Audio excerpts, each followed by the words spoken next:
So hello guys, welcome back to our channel science lovers. So इस video में हम revise करने जा रहे हैं क्लास 10th के साइंस का चैप्टर नंबर 8 जो है हाउ डू ऑर्गेनिजम्स रिप्रोड्यूस। इस चैप्टर को हम पूरा रिवाइज करेंगे हमारे हैंड रिटन नोट्स के साथ। सो इस वीडियो को एंड तक देखना बिल्कुल मत भूलिएगा। So let's get started.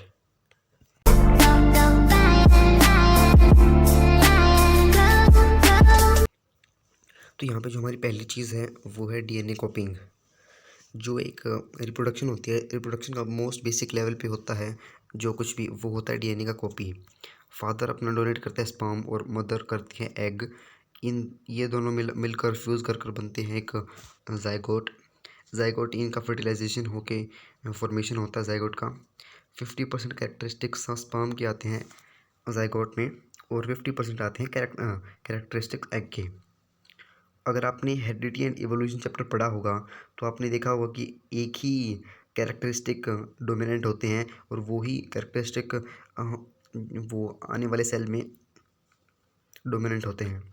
यानी कि एक्सप्रेस सिर्फ एक ही कैरेक्टरिस्टिक होंगे, चाहे फादर के कैरेक्टरिस्टिक एक्सप्रेस होंगे, चाहे मदर के कैरेक्टरिस्टिक एक्सप्रेस होंगे। यानी कि चाहे जो होने वाला जो बच्चा होगा जायगोट का, वो चाहे माँ पे जाएगा चाहे फादर पे जाएगा। कभी भी आपने ये नहीं सुना होगा कि बच्चा माँ और पापा दोनों पे गया है। वो वो वो माँ पे भी जा सकता है और वो पापा पे भी जा सकता है। इसलिए जो कोई भी एक के, फॉर एग्जांपल हम मान के चलते हैं, फॉर एग्जांपल मदर के अगर कैरेक्टरिस्टिक डोमिनेंट हैं तो हम मान के चलते हैं कि जो जाइगोट है अब उसमें कैरेक्टरिस्टिक्स आ चुके हैं मदर के। फिर हम देखेंगे कि जो जाइगोट है उसे पूरा एक बेबी बनना है, पूरा बड़ा ऑर्गेनिज्म बनना है। तो वो ऑर्गेनिज्म कैसे बनेगा? वो ऑर्गेनिज्म बनेगा सेल डिवीजन से। जो ये जाइगोट है ये डिवाइड कर लेगा अपने अंदर के डीएनए को। सबसे पहले अपने अंदर के डीएनए को डिवाइड करेगा। इसके अंदर एक डीएनए प्रेजेंट होगा, उसको डिवाइड करेगा। फिर वो न्यूक्लियस को डिवाइड करेगा। फिर उसके बाद पूरा सेल डिवाइड हो जाएगा, रिजल्टिंग इन 2 न्यू सेल्स। ये दो यहाँ पे 2 नए सेल हैं, ये 2 नए सेल इन रिजल्ट में आ जाएंगे अगर ये जाइगोट डिवाइड होगा तो। और इसके बाद जो ये 2 नए सेल बने हैं, ये तो सेल ये भी 2 नए सेल बना लेंगे और फिर ये वाला सेल भी नया बना लेगा और फिर आगे जाके ये भी अपने 2-2 बना लेंगे। फिर ऐसे बहुत सारे हो जाएंगे और ये मल्टी सेलुलर ऑर्गेनिज्म हो जाएगा यूनिसेलुलर से। तो ऐसे ही पूरा एक बेबी बनता है। तो क्या होगा कि जैसे ही जो जाइगोट है वो अपना डीएनए कॉपी करेगा, सबसे पहले वो डीएनए कॉपी करेगा, उसके बाद वो अपना सेलुलर अपैरेटस कॉपी करेगा ना। तो जो वो डीएनए कॉपी करेगा वो केमिकल रिएक्शन से करेगा कॉपी। और कोई भी केमिकल रिएक्शन इतना रिलायबल नहीं होता कि वो परफेक्टली सारा जो सामान है वो कॉपी करे बिल्कुल एग्जैक्टली सेम। तो ऐसा नहीं होगा। तो जो डीएनए है वो बिल्कुल सेम नहीं कॉपी होगा, उसमें थोड़े बहुत वेरिएशंस आएंगे। वेरिएशन मतलब डिसिमिलैरिटीज़, उसके बारे में हम आगे जानेंगे अगले चैप्टर में। तो यहाँ पे अगर हम ध्यान से देखें तो हर एक लेवल पे जो हमारे वेरिएशंस है वो बढ़ते जा रहे हैं। यहाँ पे जो हमारा जाइगोट है उसने 2 फॉर्म करे डीएनए, इन दोनों का डीएनए अलग अलग हुआ। और अगर यहाँ पे देखें तो इन इन दोनों का डीएनए भी बहुत अलग अलग हुआ। कहने का मतलब जो ये जाइगोट जो ये सिंगल सेल था ये पहले जा रहा था माँ पे, यानी कि ये एग्जैक्टली सेम था मदर पे। हमने देखा मदर के कैरेक्टरिस्टिक डोमिनेंट थे और यहाँ पे इसके साथ मैच कर गए थे। तो यानी कि मदर की कैरेक्टरिस्टिक आज आ गए थे जाइगोट में और जाइगोट पूरा मदर पे उसके कैरेक्टरिस्टिक डिपेंड कर रहे थे।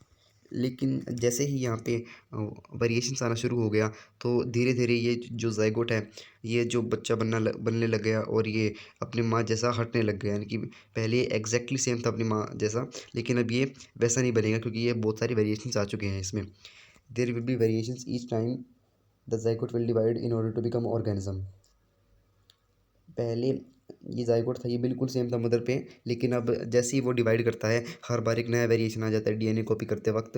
क्योंकि सेलुलर जो हमारे रिएक्शंस होते हैं वो इतने रिलायबल नहीं होते, इसलिए वेरिएशन आ जाते हैं। और जो हमारा जो होने वाला जो बच्चा है वो डिफरेंट हो जाता है मदर से। वो थोड़ा बहुत मिलता है, ऐसा नहीं है कि बिल्कुल डिफरेंट हो जाता है और ऐसा भी नहीं कि बिल्कुल सेम हो जाता है, थोड़े बहुत वो मिलते जुलते रहते हैं। आगे हम देखेंगे इंपॉर्टेंस ऑफ डीएनए कॉपिंग। पहले हमने जो डीएनए कॉपिंग की उसके 3 स्टेप्स देख लेते हैं। पहला होगा कॉपिंग of DNA by chemical reaction, दूसरा होगा कि जो हमारा जो केमिकल रिएक्शन है कोई भी एब्सोल्युटली रिलायबल नहीं है, और तीसरा है जो वेरिएशंस आएंगे हमारे हर बार डिसिमिलैरिटीज़ होते हैं वेरिएशंस, हर बार नए वेरिएशंस आएंगे और फिर वो जो बच्चा है वो अपनी माँ से अलग हो जाएगा। ये जो हमारा फादर है यहाँ पे, इससे कैरेक्टरिस्टिक भी आ सकते थे जाइगोट में, लेकिन हमने मदर का मान के चला। ये हमने वैसे एक रैंडम तौर पे लिया। आपको बता दूँ, अब हम देखेंगे importance of variation. Importance of variation में आप एनसीईआरटी अगर पढ़ोगे तो आपको एक ये पूरा लंबा चौड़ा एक पैराग्राफ दिया गया होगा पूरा डीएनए कॉपिंग का। और ये लेकिन आप हमारे चैनल को फॉलो करेंगे तो आप शॉर्ट नोट्स में सीख सकते हैं आसान में। तो अब यहाँ पे देखेंगे जो बैक्टीरिया वाला एग्जांपल है वही आपको एक्सप्लेन कर देता हूँ। जो पहले बैक्टीरिया थे वो नॉर्मल टेम्परेचर में रहते थे और उसी के वो रेजिस्टेंट थे, लेकिन जैसे ही बैक्टीरिया में वेरिएशन आने लगे तो वो जो बैक्टीरियाज है वो हीट रेजिस्टेंट होने लगे, यानी कि अब उनमें जो हीट है उनको उनको जो है उनके तरफ रेजिस्टेंट होने की जो उनकी क्षमता है वो ज़्यादा बढ़ने लगे। तब क्या होगा, सडनली क्या हुआ, वहाँ पे उसका टेम्परेचर हाई हो गया, यानी कि वहाँ पे बहुत ज़्यादा गर्मी हो गई। और फिर वहाँ पे क्या हुआ कि जो नॉर्मल जो टेम्परेचर वाले बैक्टीरिया थे वो मर गए सारे, क्योंकि उनको तो टेम्परेचर से ज़्यादा टेम्परेचर से फाइट करना था नहीं था। लेकिन जो ये रेजिस्टेंट ऑफ हीट थे, ये वाले जो हमारे बैक्टीरिया थे, ये वही बैक्टीरिया सर्वाइव कर गए। यानी इसका मतलब हुआ कि जो वेरिएशंस हैं वो प्रमोट करते हैं सर्वाइवल ऑफ स्पीशीज़। और फिर यही होता है हमारा बेसिस फॉर इवोल्यूशन। इवोल्यूशन के बारे में हम अगले चैप्टर में पढ़ सकते हैं। बाकी इवोल्यूशन वाला पार्ट हमारे कोविड-19 ने अभी काट दिया है, इसके बारे में हम आगे देखेंगे। तो ये प्रमोट करता है सर्वाइवल ऑफ स्पीशीज़, इसलिए ये काफ़ी ज़्यादा इंपॉर्टेंट है वेरिएशंस का होना। अगर वेरिएशंस नहीं होंगे तो promotion of survival of species थोड़ा सा मुश्किल हो जाएगा। आगे हम देखते हैं हमारे हैंड रिटन नोट्स पे। यहाँ पे हम रिप्रोडक्शन की बात करेंगे। रिप्रोडक्शन होता है ये सेक्सुअल होता है जिसमें वन पेरेंट इन्वॉल्व हो, और सेक्सुअल होता है जिसमें बोथ पेरेंट मेल और फीमेल इन्वॉल्व हो। यहाँ पे हम सेक्सुअल पढ़ेंगे फ्लावर और ह्यूमन दोनों का, यानी कि हम प्लांट्स और मेल दोनों का। और यहाँ पे हम एसेक्सुअल में पढ़ेंगे budding, fission, regeneration, fragmentation, spore formation and vegetative propagation. ये सारे हमारे एसेक्सुअल रिप्रोडक्शन है। तो रिप्रोडक्शन के पहले हम डेफिनेशन देख लेते हैं। बाय द वे आपको बता दूं मैं कि ये जो नोट्स हैं इनकी लिंक मैं आपको डिस्क्रिप्शन में दे दूंगा, आप वहाँ से डाउनलोड कर सकते हैं, ताकि आप अगर आप फ्यूचर में अपना रिवीजन करना चाहो तो वहाँ से आप कर लेना रिवीजन। तो यहाँ से जो रिप्रोडक्शन है वो एक ऐसा प्रोसेस है जिसमें which formation of new organism take place, यानी कि एक नए ऑर्गेनिज्म की फॉर्मेशन होती है वहाँ पे। Reproduction is essential for maintaining existence of species, यानी कि अगर इस धरती पे कोई रिप्रोड्यूस करेगा ही नहीं तो वहाँ पे तो होगा ही नहीं कोई भी सर्वाइवल ऑफ स्पीशीज़, सारे मर जाएंगे धीरे धीरे करके। उन्हें भी तो आगे अपने जो जनरेशन है वो बढ़ानी है, इसलिए रिप्रोडक्शन करना नेसेसरी है। आगे हम देखेंगे give differences between asexual and sexual reproduction. इसमें काफ़ी सारे डिफरेंसेस पढ़ेंगे हम।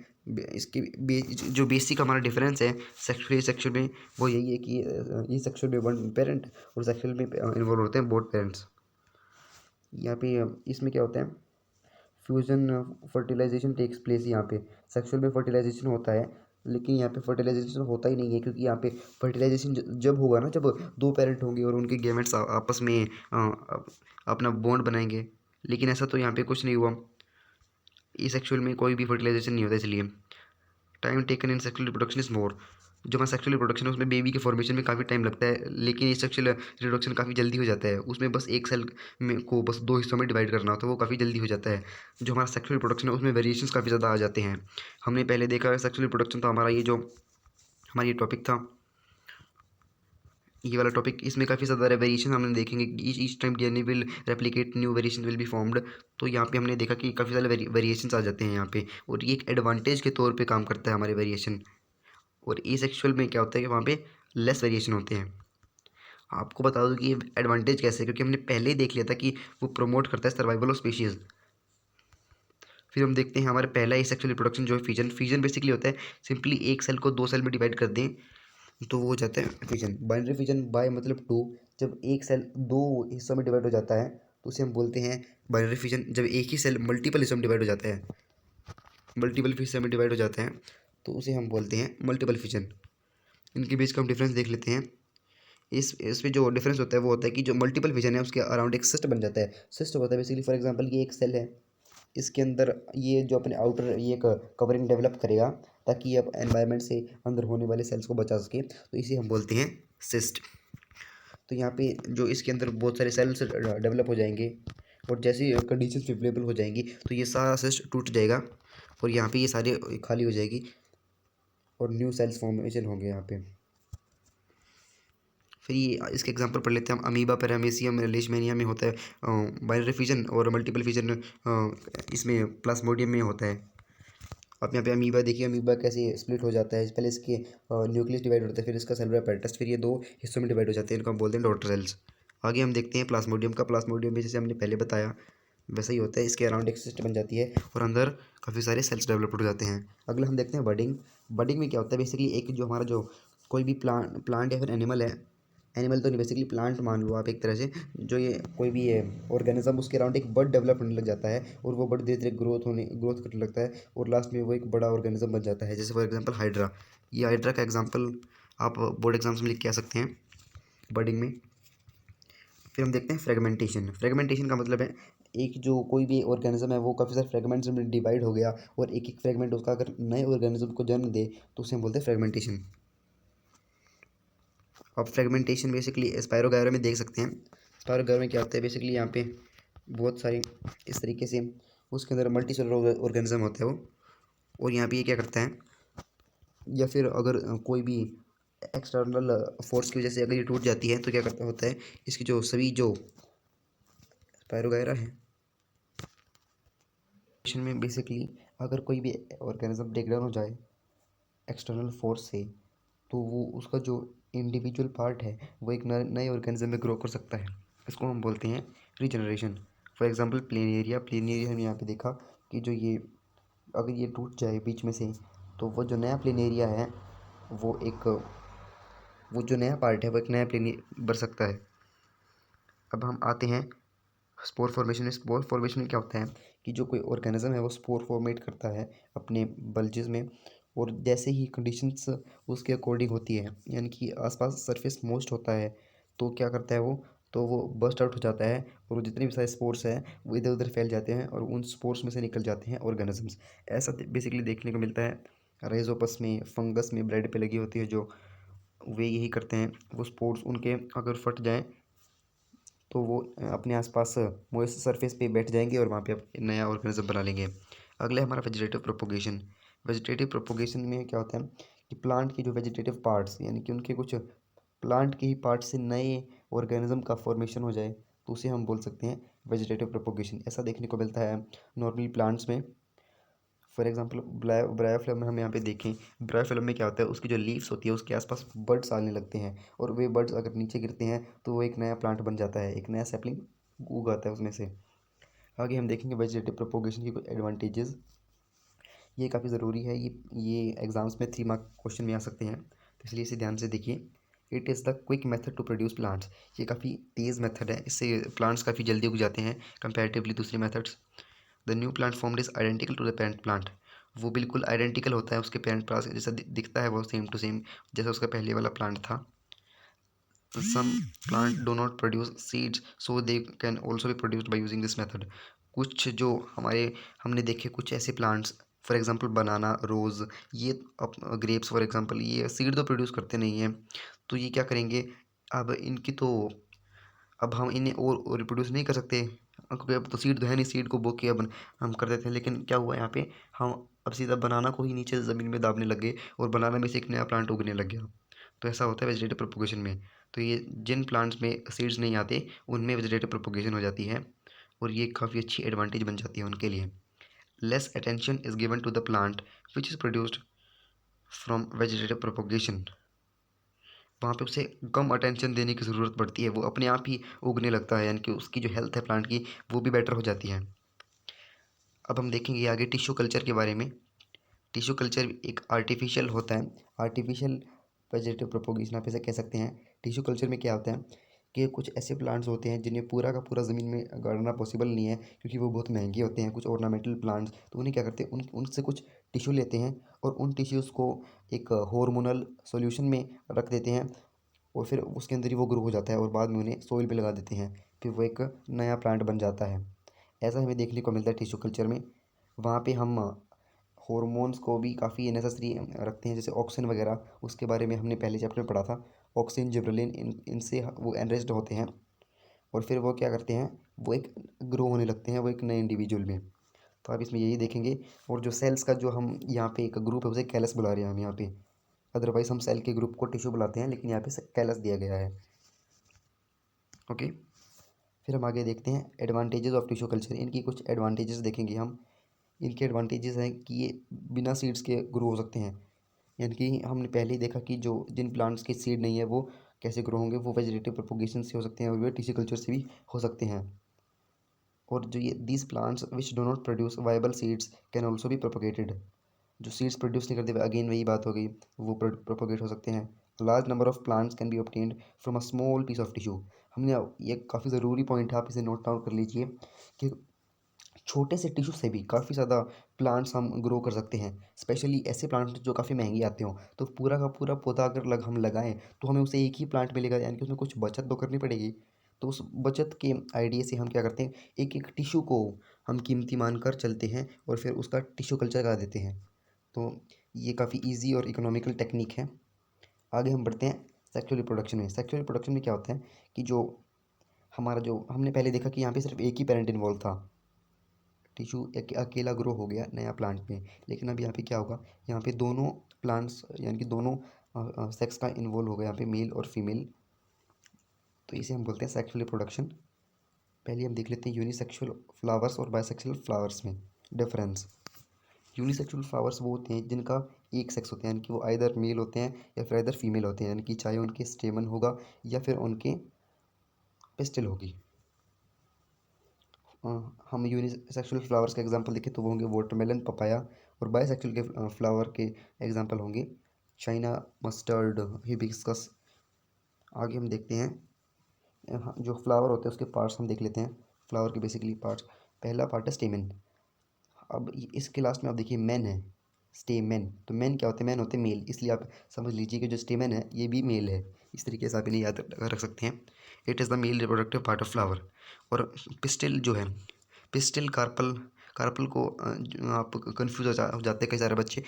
तो ज़्यादा से ज़्यादा कंफ्यूज करने के लिए बोर्ड वाले क्या बोलते हैं, कार्पल लिख देते हैं यहाँ पे। लेकिन हमारी जो एनसीईआरटी में उसमें तो काफ़ी कम बार आया ये कार्पल शब्द, इसलिए आप कार्पल और पिस्टल को एक मानकर चलिए। ये होता हमारा female reproductive part of flower. फिर आ गया था हमारा सेपल। सेपल क्या होता है, वो उसके नीचे जो ग्रीन लीव्स होती है ना प्लांट के नीचे, आप यहाँ पे देखिए, यहाँ पे जो ये ग्रीन लीव्स हैं इन्हें हम बोलते हैं सेपल।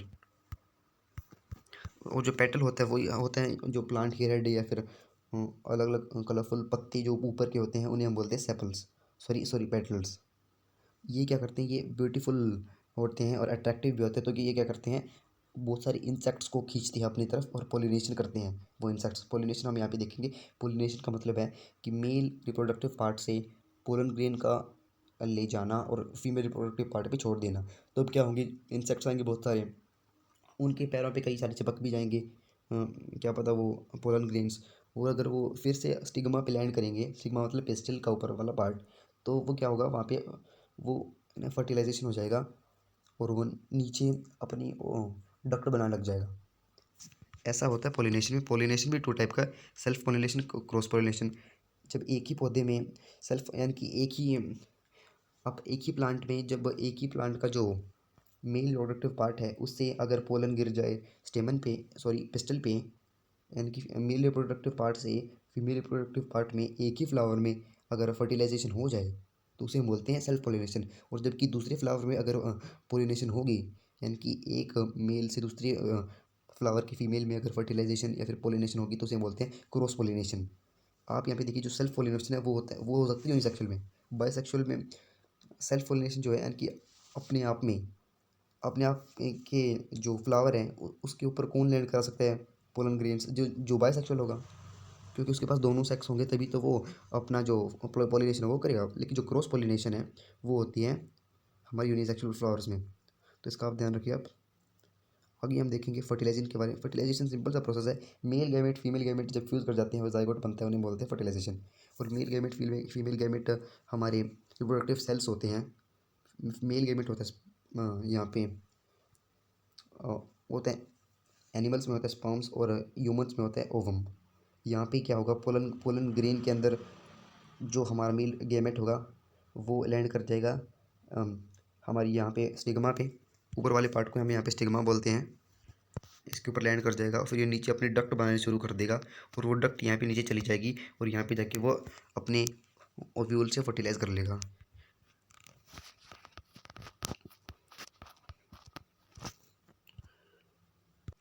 फिर हमारी अगला कॉन्सेप्ट है इंटरनल फर्टिलाइजेशन का।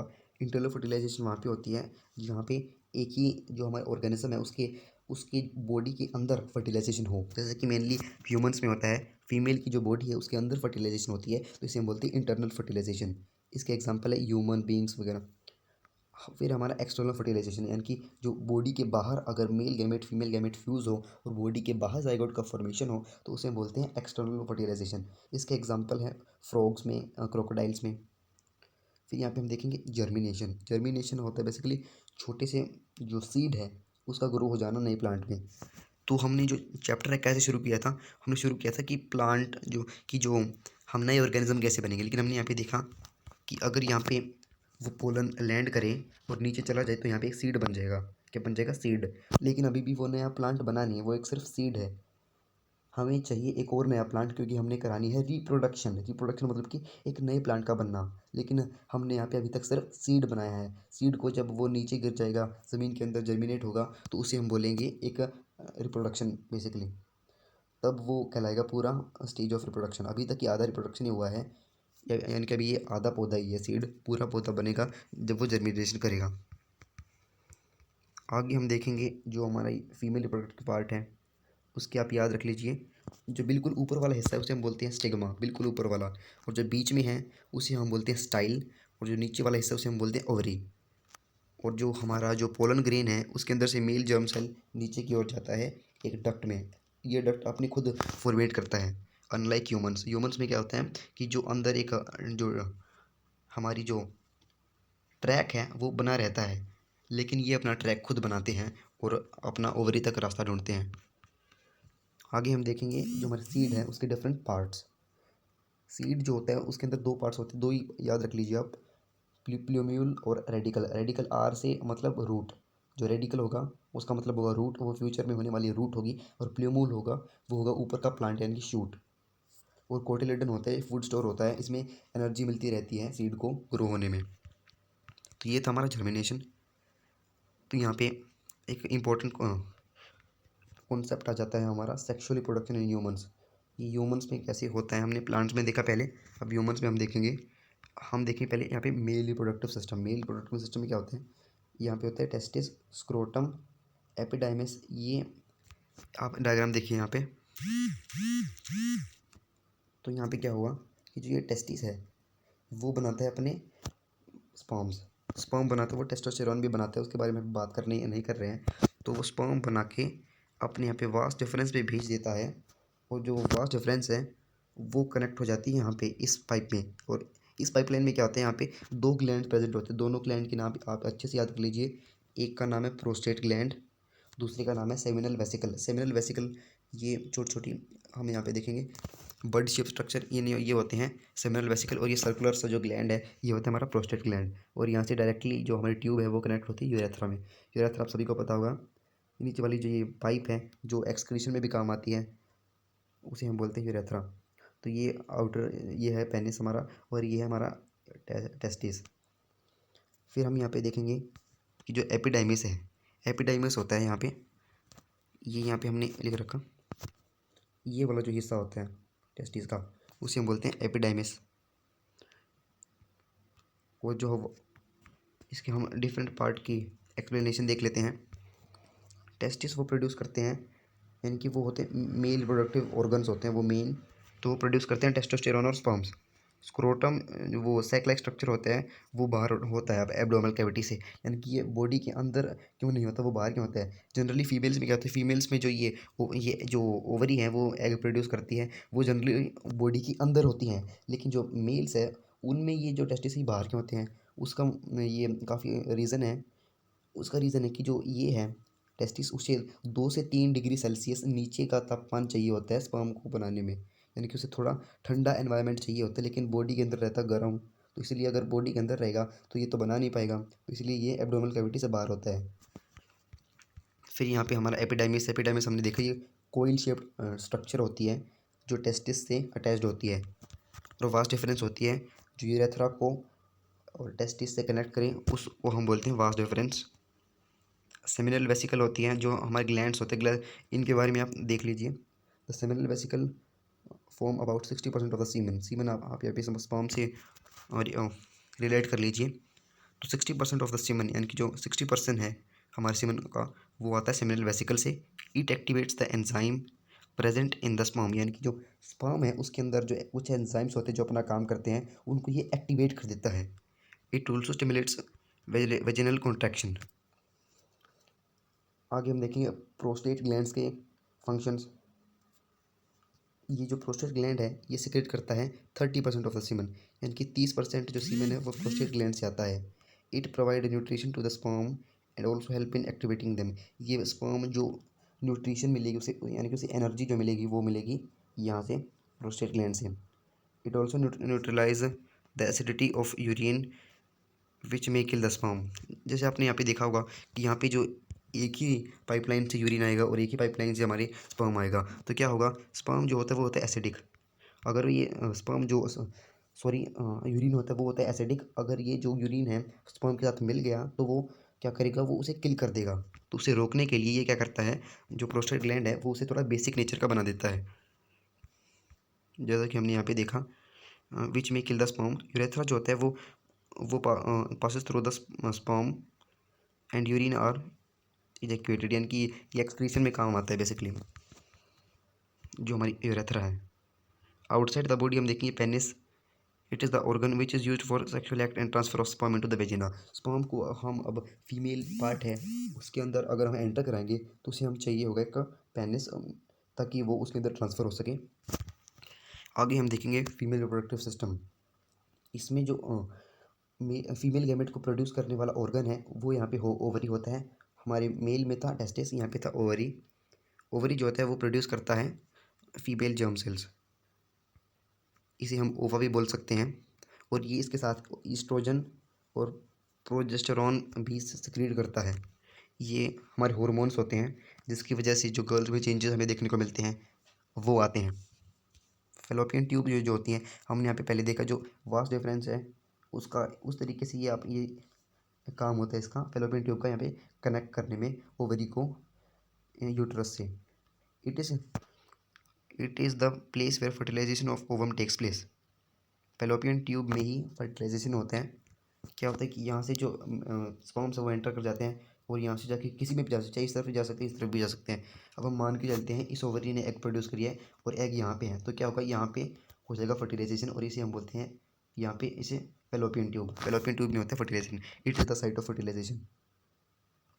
आगे हम देखेंगे यूट्रस। यूट्रस होता है एक बैग लाइक स्ट्रक्चर जिसके अंदर बेबी जो है वो स्टोर किया जाता है 9 months. It is highly elastic large sac like structure होता है ये। आगे हम देखेंगे सर्विक्स पार्ट ऑफ वेजाइना होता है which open into the vagina, यानी कि एक ऐसा है जो यूट्रस से लेके वेजाइना में जो कनेक्ट करता है एक होल शेप स्ट्रक्चर, उसे हम बोलते हैं सर्विक्स। ये यहाँ पे होता है और जब भी बेबी का फॉर्मेशन होता है तो ये मस्कुलर कॉन्ट्रैक्शन से वो बाहर आ जाता है। इट प्रोवाइड फंक्शन हम देख लेते हैं हम सर्विक्स के। Development of foetus child takes place in the uterus में जो क्या होता है उसका डेवलपमेंट होता है। और यहाँ पे हमें एक काफ़ी इंपॉर्टेंट चीज़ देखेंगे, प्लेसेंटा। प्लेसेंटा क्या होता है बेसिकली, जब भी कोई बेबी की फॉर्मेशन होती है, बेबी यहाँ पे फॉर एग्जांपल जो बेबी है यहाँ पे उसे अब न्यूट्रिशन भी तो चाहिए, उसे एनर्जी चाहिए उसे ग्रो करने के लिए। तो क्या करेगा वो एनर्जी कहाँ से लाएगा, वो आप यहाँ पे देखेंगे कि जो हमारा बेबी है इससे कनेक्ट हो जाएगा एक प्लेसेंटा। रेड रेड कलर का हमने बना दिया है यहाँ पे। और वो क्या होता है यूट्रस की वॉल में एम्बेड हो जाएगा ताकि जो वो यूट्रस है वहाँ से अपना ब्लड ले सके और अपने वो न्यूट्रिशन ले सके और एनर्जी से अपने सारे काम कर सके वो। ओके, तो यहाँ पे हम देखें vagina. Vagina is the muscular tube which is also called the birth canal. It is the semen from the male. It is the sexual part of the female for copulation with the male. तो यहाँ पे ये receive करती है sperms को ताकि वो अंदर ट्रांसफ़र हो और वो ओवरी में जाके फर्टिलाइज हो। तो इसलिए हमने यहाँ पे देखा। अब हम यहाँ पे देखेंगे कि जो मेंस्ट्रुएशन है, मेंस्ट्रुएशन, तो यहाँ पे स्पेलिंग गलत है, ये पिटिया गए। मेंस्ट्रुएशन जो होती है वो क्यों होती है वो हम देखेंगे। अब मेंस्ट्रुएशन क्या होता है, जो जिसे जो गर्ल जो होती हैं उनकी जो वेजाइना है उनसे ब्लड वगैरह फ्लो होता रहता है। तो वो क्यों होता है उसके बारे में हम देखेंगे यहाँ पे कि अब यहाँ पे देखिए एक बार कि जो ये हमारा जो हमने पहले यहाँ पे बेबी बनाया था जिससे प्लेसेंटा कनेक्ट किया था यूट्रस वॉल से, तो वो जो बेबी है उसे अब एनर्जी तो चाहिए, तो वो प्लेसेंटा से लेगा। और प्लेसेंटा कहाँ से लेगा? प्लेसेंटा लेगा अब यूट्रस की वॉल से। जी यहाँ पे देखिए आप, ये यूट्रस की वॉल्स हैं, ये इनसे वो अपनी न्यूट्रिशन लेगा। तो इनसे कैसे न्यूट्रिशन लेगा? इनके अंदर ब्लड भी तो होना चाहिए तभी न्यूट्रिशन लेगा। तो क्या होगा कि ये हो जाएंगे richly supplied with blood vessels. इनके अंदर काफ़ी सारा ब्लड एक्यूमुलेट हो जाएगा, ताकि जो वो होने वाला जो, क्या पता फ्यूचर में फर्टिलाइजेशन हो जाए और वो जो होने होने वाला बच्चा है उसके लिए अब खाना तो तैयार करना पड़ेगा, बेसिकली न्यूट्रिशन एनर्जी। तो इसलिए वो यहाँ पे ब्लड हो जाता है इकट्ठा। तो अगर फर्टिलाइजेशन ना हो तो क्या होगा?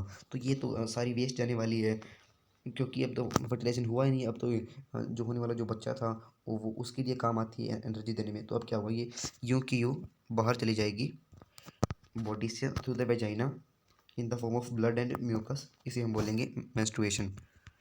तो ये था यहाँ पे मेंस्ट्रुएशन। जो स्टार्टिंग में जो फर्स्ट मेंस्ट्रुएशन होती है गर्ल्स की उसे हम बोलते हैं मेनार्क, और लास्ट में जो 50 at the age of 50 I think वो होती है मेनोपॉज, उसे हम बोलते हैं। फिर लास्ट में हम देख लेते हैं कॉन्ट्रासेप्टिव डिवाइस, यानी कि कुछ ऐसे डिवाइस जो फर्टिलाइजेशन होने से रोके, यानी कि वो बच्चा पैदा होने से रोकते हैं। ऐसे में तीन तरह के मेथड हम पढ़ लेते हैं, फिजिकल, केमिकल और बायोलॉजिकल। पहला हमारा फिजिकल है।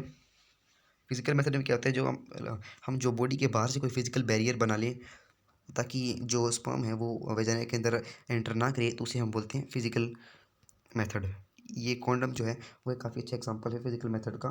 मेल कॉन्डम यूज़ करते हैं ताकि अपने जो पेनिस है उसके अंदर डालने के लिए, ताकि ये एक आउटर कवरिंग होती है बेसिकली प्लास्टिक सी की, तो ताकि वो जो स्पर्म है वो उसके अंदर रह जाए और वो वेजाइना के अंदर एंटर ना करे। यानी कि वो एक बैरियर होगा, बेसिकली बीच में एक दीवार खड़ी कर दी हमने वेजिना के अंदर जाने से, स्पर्म को रोकेगा ये। तो ये था। ऐसे फीमेल्स में भी होते हैं ऐसे ही कुछ कॉन्डम्स। अगर आप 12th में बायोलॉजी लेंगे तो उनके बारे में आप अच्छे से पढ़ेंगे। तो हम आगे देखेंगे केमिकल मेथड। केमिकल मेथड में आते हैं ओरल पिल्स। पिल्स यानी कि हम जैसे कुछ ड्रग्स वगैरह ले लेती हैं ताकि वो अपना जो ओवम है उसके अंदर उसे वो किल कर दें, वो होती है हमारी oral pills. Vaginal kill, this contains chemical which can kill the sperms. कई बार वो अपने ओवम को किल कर देते हैं या फिर इनमें स्पर्म को भी किल कर देते हैं, वेजिनल किल। ये होता है हमारे कुछ केमिकल मेथड्स। और कुछ सर्जिकल मेथड्स भी होते हैं। यहाँ पे मैं आपको बताता हूँ सर्जिकल मेथड सॉरी। वो जो डॉक्टर्स जो होते हैं सर्जरी के, वो क्या करते हैं, यहाँ से जो वेजाइना है उसे कट कर देते हैं और फिर जो दो बचे हुए पार्ट्स हैं उनको यहाँ से ऐसे टाई अप कर देते हैं ताकि वो बंधे रहें। तो यहाँ से अब क्या होगा, अगर ये ओवम बनाएगा तो ये यहाँ पे रह जाएगा, और जो स्पर्म आने की कोशिश करेगा वो यहाँ से नीचे यहीं पे रह जाएगा, वो आगे तो जा ही नहीं पाएगा क्योंकि अब यहाँ से हो चुकी है कट। इसलिए अब यहाँ पे फर्टिलाइजेशन होने से रोकी गई है। और ऐसे ही हमें कुछ देखने को मिलता है मेल्स में।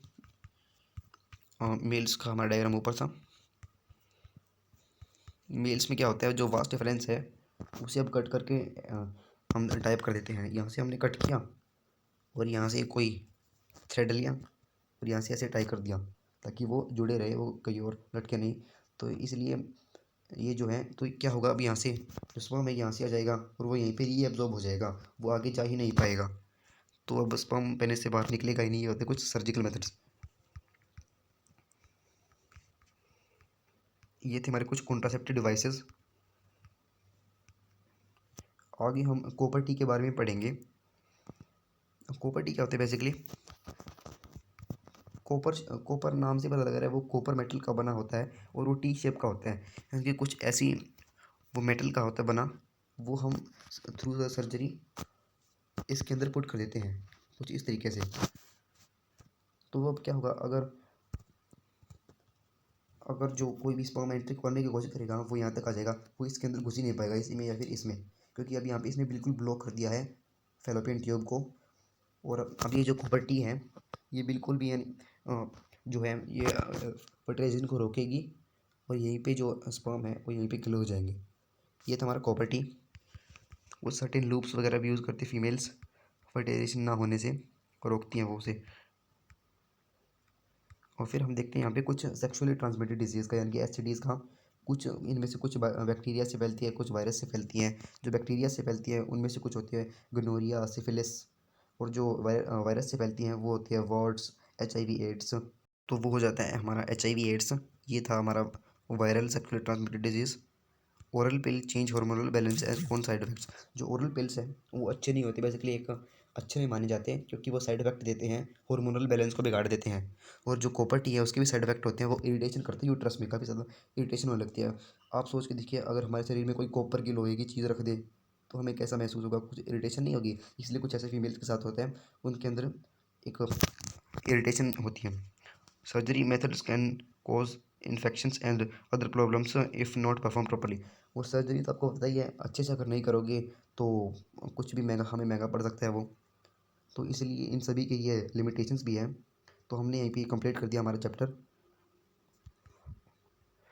ऑलमोस्ट 40 से लेस मिनट्स में। तो अगर आपको ये हमारी वीडियो पसंद आई हो, इसे लाइक कीजिए और इस वीडियो को ज़्यादा से ज़्यादा शेयर कीजिए। ज्ञान बांटने से बढ़ता है, इसलिए इस वीडियो को ज़्यादा से ज़्यादा शेयर कीजिए और हमारे चैनल को सब्सक्राइब भी कर दीजिए। Thank you. That's alright.